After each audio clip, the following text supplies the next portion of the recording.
बहुत बहुत स्वागत। आप देख रहे हैं मथुरा हलचल न्यूज। आइए बढ़ते हैं आज की ताजा खबरों की ओर। पवित्र ब्रज भूमि को पूर्ण रूप से मांस मदिरा मुक्त बनाने की मांग को लेकर आंदोलन उग्र हो गया है। हरिद्वार से कांवड़ लेकर पहुंचे अलीगढ़ के रोहित मलान यमुना तट स्थित वराह घाट पर पिछले 10 दिनों से आमरण अनशन पर हैं। अन्न जल त्यागने के कारण उनकी हालत बेहद नाजुक बनी हुई है।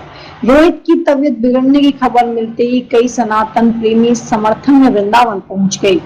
इस बीच चित्रगुप्त पीठाधीश्वर स्वामी सच्चिदानंद जी महाराज ने भी अनशन स्थल पहुंचकर आंदोलन को अपना पूर्ण समर्थन दिया।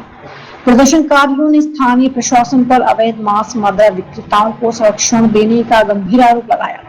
वहीं सोशल मीडिया पर वृंदावन में खुलेआम मांस की बिक्री का वीडियो वायरल होने के बाद श्रद्धालुओं में भारी आक्रोश है। आंदोलनकारियों ने चेतावनी दी है कि मांग पूरी होने तक प्रदर्शन जारी रहेगा। भाई क्या नाम है आपका? रोहित मालान नाम है मेरा।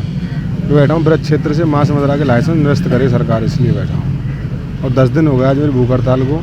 अभी तक ना कोई प्रशासनिक अधिकारी यहाँ पर पहुँचा है, ना किसी कथावाचक ने इस पर कोई पहल की है।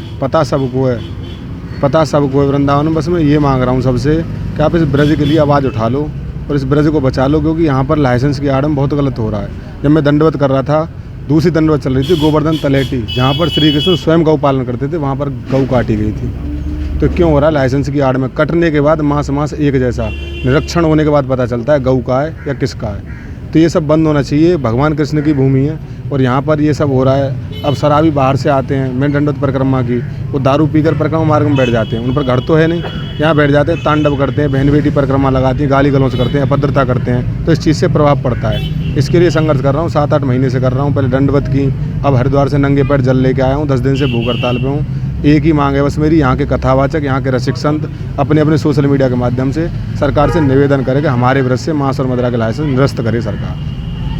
तो मांस मदिरा मुक्त कराने के लिए यहाँ लगातार धरना प्रदर्शन भूख हड़ताल चल रही है। सनातन की सरकार है, आखिरकार क्या दिक्कतें इसमें आ रही हैं अब? देखिए, दिक्कत कोई नहीं आनी चाहिए, ना ही दिक्कत आने का कोई प्रश्न बनता है।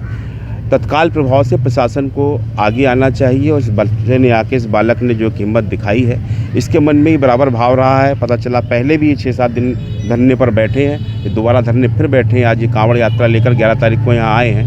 उन्होंने आकर धरना दिया, भूख हड़ताल कर रहे हैं कि ब्रज को मांस मदिरा से मुक्त किया जाए। ब्रज जो भगवान श्री कृष्ण की पावन धरा है, जहाँ पर पूरे विश्व से यहाँ पर भक्तगण आते हैं। यहाँ पर शांति, प्रेम और प्रभु के दर्शन के लिए यहाँ पर जो एक बहुत बड़ा भक्तों का भाव रहता है।